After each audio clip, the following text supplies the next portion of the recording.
Important ആണ് ഈ syndromes in psychiatry.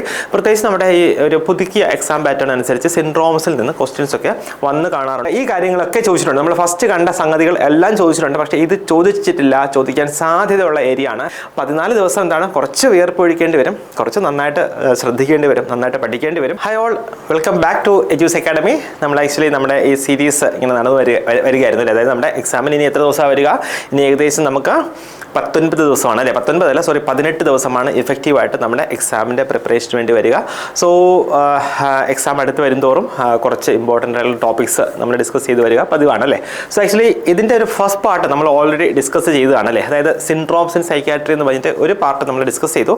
അതിൻ്റെ കണ്ടിന്യൂഷൻ ആയിട്ടുള്ള വീഡിയോ ആണ് അല്ലെങ്കിൽ ക്ലാസ് ആണ് നമ്മൾ ഇന്ന് നോക്കുക കേട്ടോ. ഇമ്പോർട്ടൻ്റ് ആണ് ഈ സിൻഡ്രോംസ് ഇൻ സൈക്യാട്രി. പ്രത്യേകിച്ച് നമ്മുടെ ഈ ഒരു പുതുക്കിയ എക്സാം പാറ്റേൺ അനുസരിച്ച് സിൻഡ്രോംസിൽ നിന്ന് ക്വസ്റ്റ്യൻസ് ഒക്കെ വന്ന് കാണാറുണ്ട്. നമ്മുടെ സ്റ്റുഡൻസ് ഒക്കെ സാധാരണ ചോദിക്കുന്ന ഒരു ക്ലാസ് ആണ് ഈ സിൻഡ്രോംസ് ഇൻ സൈക്യാട്രി എന്ന് പറയുക. ഒരു കാര്യം കൂടി ഞാൻ പറഞ്ഞോട്ടെ, നമ്മുടെ എജ്യൂസ് അക്കാഡമിയുടെ മാരത്തൺ റിവിഷൻ ബാച്ച് നമ്മൾ 1-ാം തീയതി സ്റ്റാർട്ട് ചെയ്യാണ് കേട്ടോ. മാരത്തൺ റിവിഷൻ ബാച്ച് എന്ന് പറഞ്ഞാൽ നിങ്ങൾക്ക് അറിയാം അല്ലേ? അതായത് വളരെ സ്പീഡിൽ ഓടി നമുക്ക് എന്താണ് എയിമിലേക്ക് എത്തുക അല്ലേ? കുറഞ്ഞ സമയം കൊണ്ട് വളരെ പെട്ടെന്ന് ഓടി നമ്മുടെ എയിമിൽ എത്തുക എന്നുള്ളതാണ് നമ്മുടെ ഉദ്ദേശം. സോ അതുകൊണ്ട് തന്നെ കുറഞ്ഞ കാല അളവിൽ നിന്നുകൊണ്ട്, അതായത് ഏകദേശം ഒരു 14 ദിവസം നീണ്ടു നിൽക്കുന്നത്. 14 ദിവസം നമ്മൾ മാരത്തൺ എന്ന് പറയുമ്പം കുറച്ച് സമയമേ ഉള്ളൂ, കൂടുതൽ ദൂരമുണ്ട്. അപ്പം നമ്മൾ എന്താണ് കൂടുതൽ സമയം അതിന് വേണ്ടി പ്രവർത്തിക്കണം അല്ലേ? അതുകൊണ്ട് തന്നെ 14 ദിവസം എന്താണ് കുറച്ച് വിയർപ്പൊഴിക്കേണ്ടി വരും, കുറച്ച് നന്നായിട്ട് ശ്രദ്ധിക്കേണ്ടി വരും, നന്നായിട്ട് പഠിക്കേണ്ടി വരും. സോ ആ രീതിയിലുള്ള ഒരു കോഴ്സ് സ്ട്രക്ചറാണ് നമ്മൾ പ്ലാൻ ചെയ്തിരിക്കുന്നത്. നമ്മൾ 1-ാം തീയതി നമ്മുടെ മാരത്തൺ റിവിഷൻ സ്റ്റാർട്ട് ചെയ്യുകയാണ്. രാവിലെ മുതൽ രാത്രി വരെ നീണ്ടു നിൽക്കുന്ന ക്ലാസ്സുകളാണ്. ഇടയ്ക്ക് കുറേ ഇടവേളകളൊക്കെ ഉറപ്പായിട്ടുണ്ടാവും. നിങ്ങളുടെ വീട്ടുജോലിക്കും നിങ്ങൾ പഠിക്കാനും നിങ്ങൾക്ക് റെസ്റ്റ് എടുക്കാനും നിങ്ങളുടെ കുഞ്ഞുങ്ങളുടെ കാര്യം നോക്കാനുള്ള എല്ലാ റെസ്റ്റും കാര്യങ്ങളൊക്കെ ഇടയ്ക്ക് ഉണ്ടാകും. പക്ഷേ അത് മാത്രമല്ല, അതിനോടൊപ്പം ഈ പഠനം കൊണ്ടുപോവുക എന്നുള്ള ഉദ്ദേശത്തോടു കൂടിയാണ് നമ്മൾ ഈ മാരത്തൺ ബാച്ച് സ്റ്റാർട്ട് ചെയ്യുന്നത്. അപ്പം അഡ്മിഷൻ എടുക്കാൻ താല്പര്യമുള്ളവർ എത്രയും പെട്ടെന്ന് നമ്മുടെ ഓഫീസുമായിട്ട് കോൺടാക്ട് ചെയ്യുക, സീറ്റുകളൊക്കെ ഉറപ്പിക്കുക, വളരെ നന്നായിട്ട് പഠിക്കുക. ഈ ഇത്രയും ദിവസം, ഈ ചുരുങ്ങിയ ദിവസം എന്താണ് നന്നായിട്ട് ശ്രമിക്കുക. ഞാൻ കഴിഞ്ഞ ദിവസം പറഞ്ഞതുപോലെ നമുക്ക് ഒന്ന് ഡൗൺ ആകുമ്പോൾ നമ്മുടെ സാഹചര്യവും നമ്മുടെ അവസ്ഥയും നമുക്ക് ഈ ജോലി കിട്ടിയാലുണ്ടാകുന്ന ബെനിഫിറ്റ്സ് കാര്യങ്ങളൊക്കെ ചിന്തിക്കുക, നന്നായിട്ട് പഠിക്കുക കേട്ടോ. നമുക്ക് നോക്കാം. സാധാരണ എക്സാമിന് ചോദിക്കുന്നതാണ് കൊർസാക്കോ സിൻഡ്രോം, കൂടാതെ വേർണിക് എൻകെഫലോപ്പതി കേട്ടോ. രണ്ടും ചോദിക്കുന്നതാണ്. നോക്കിക്കേ, അപ്പോൾ കൊർസാക്കോസ് സിൻഡ്രോം എന്ന് പറഞ്ഞാൽ ഈ രണ്ട് സംഗതികളും എന്താണ് ആൽക്കഹോളിസവുമായിട്ട് റിലേറ്റ് ചെയ്തിട്ട് വരുന്നതാണ് കേട്ടോ. നോക്കിക്കേ, കൊർസാക്കോ സിൻഡ്രോം എന്ന് പറഞ്ഞാൽ ഒരു ക്രോണിക് ന്യൂറോ സൈക്യാട്രിക് ഡിസോർഡർ ആണ് കേട്ടോ. ഇമ്പോർട്ടൻ്റ് ആണ്, അതൊരു ക്രോണിക് ആയിട്ടുള്ള ഡിസോർഡർ ആണ് കേട്ടോ. ക്രോണിക് എന്ന് പറഞ്ഞാൽ അറിയാം അല്ലേ? ലോങ് ടേം ആയിട്ട് നീണ്ടു നിൽക്കുന്ന ഒരു ഡിസീസാണ്. ന്യൂറോ സൈക്യാട്രിക് ഡിസോർഡർ ആണ്. കോസ്ഡ് ബൈ ഏത് ഡെഫിഷ്യൻസിയാണ്? തൈമിൻ അല്ലെങ്കിൽ vitamin B1 deficiency, most often associated with chronic alcoholism കേട്ടോ. ക്രോണിക് ആയിട്ടുള്ള ആൽക്കഹോളിക്സിൽ കാണുന്ന ഡിസീസിനാണ് നമ്മൾ കൊർസാക്കോ സിൻഡ്രോം എന്ന് പറയുക. കാരണം എന്താണ്? vitamin B1 deficiency caused by damage occurs to mammillary bodies, കൂടാതെ തലാമസ്. അപ്പം ഇതുവരെ ചോദിച്ചിട്ടില്ല. ഈ കാര്യങ്ങളൊക്കെ ചോദിച്ചിട്ടുണ്ട്. നമ്മൾ ഫസ്റ്റ് കണ്ട സംഗതികൾ എല്ലാം ചോദിച്ചിട്ടുണ്ട്. പക്ഷേ ഇത് ചോദിച്ചിട്ടില്ല, ചോദിക്കാൻ സാധ്യതയുള്ള ഏരിയ ആണ്. കൊർസാക്കോ സിൻഡ്രോം എന്ന് പറയുമ്പോൾ എവിടെയാണ് ഡാമേജ് ഉണ്ടാവുക? നമ്മുടെ ബ്രെയിനിലെ മാമിലറി ബോഡീസ് കേട്ടോ. മാമിലറി ബോഡീസ് കൂടാതെ തലാമസിൽ ഉണ്ടാകുന്ന ഡാമേജ് കാരണമാണ് ഈ കൊർസാക്കോ സിൻഡ്രോം ഉണ്ടാവുക.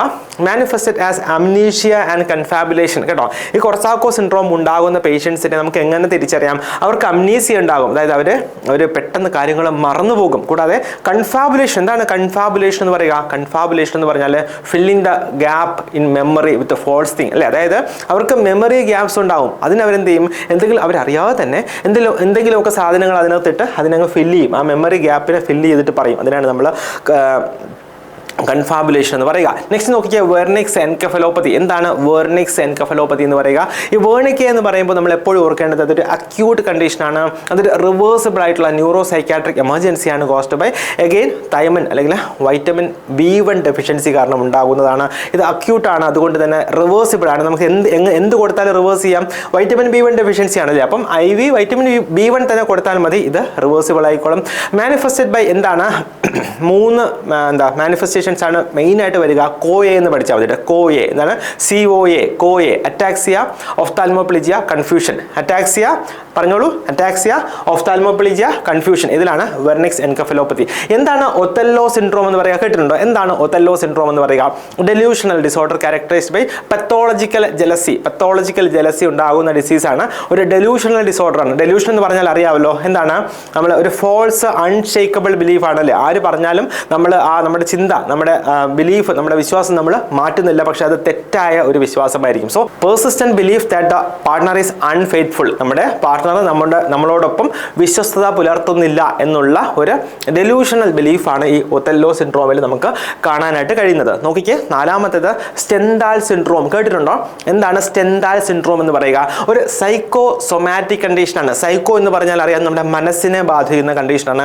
സൊമാറ്റിക് എന്ന് പറഞ്ഞാൽ എന്താണ്? നമ്മുടെ ഫിസിക്കൽ സിംറ്റംസ് അവിടെ മാനിഫെസ്റ്റ് ചെയ്യും കേട്ടോ. അതൊരു സൈക്കോ സൊമാറ്റിക് കണ്ടീഷനാണ് ഇൻവോൾവിങ് സഡൻ, പെട്ടെന്നുണ്ടാകുന്ന intense physical and emotional symptoms triggered by exposure to art, beauty or cultural experiences. അതായത് വളരെ ബിസിയർ ആയിട്ടുള്ള ഒരു സിൻഡ്രോം ആണല്ലേ. അതായത് ഒരു ആർട്ട് അല്ലെങ്കിൽ ഒരു ബ്യൂട്ടി അല്ലെങ്കിൽ ഒരു കൾച്ചറൽ എക്സ്പീരിയൻസ് ഒക്കെ കാണുമ്പോൾ വളരെ ഇൻറ്റൻസ് ആയിട്ടുള്ള, വളരെ സിവിയർ ആയിട്ടുള്ള ഫിസിക്കൽ സിംറ്റംസ്, ഇമോഷണൽ സിംറ്റംസ് ഒക്കെ ഉണ്ടാകുന്ന ഒരു കണ്ടീഷനാണ് ഈ സ്റ്റെൻഡാൽ സിൻഡ്രോം എന്ന് പറയുക. പ്രത്യേകിച്ച് നിങ്ങൾ ഓർക്കുക, ആർട്ട്, എന്തെങ്കിലും കലാരൂപം അല്ലെങ്കിൽ എന്തെങ്കിലും ഭംഗിയുള്ള കാര്യങ്ങൾ, പ്രത്യേകിച്ച് മോണുമെന്റ്സ്, ഹിസ്റ്റോറിക്കൽ മോണുമെന്റ്സ് അല്ലെങ്കിൽ കൾച്ചർ ഒക്കെ കാണുമ്പോൾ അവർക്ക് പെട്ടെന്ന് ഒരു ഇൻറ്റൻസ് ആയിട്ടുള്ള ഫിസിക്കൽ കൂടാതെ ഇമോഷണൽ സിംറ്റംസ് അവർക്ക് ട്രിഗർ ആയി വരും.